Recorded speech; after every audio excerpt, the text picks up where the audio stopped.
آج جو حتیم کعبہ کی جو باؤنڈری وال ہے حتیم، وہ بھی حضرت ابراہیم علیہ السلام کی بنا میں کعبہ میں شامل تھی.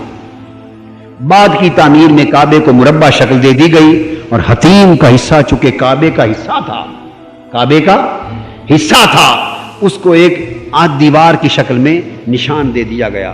اور یہ کرم تھا آقا کی امت کے لیے کہ کعبے کا دروازہ تو بند رہے گا، کعبے کا دروازہ تو بند رہے گا. وہ تو حضور کے غریب امتیوں کے لیے آقا جانتے تھے.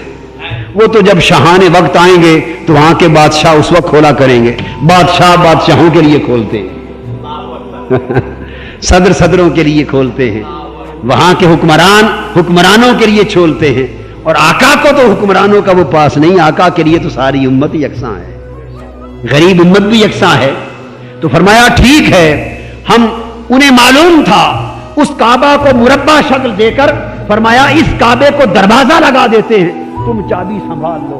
حکمرانوں، تم حکمرانوں کے لیے کھولتے رہنا، یہ تو بڑے لوگوں کے لیے در و دیوار کھلے گی.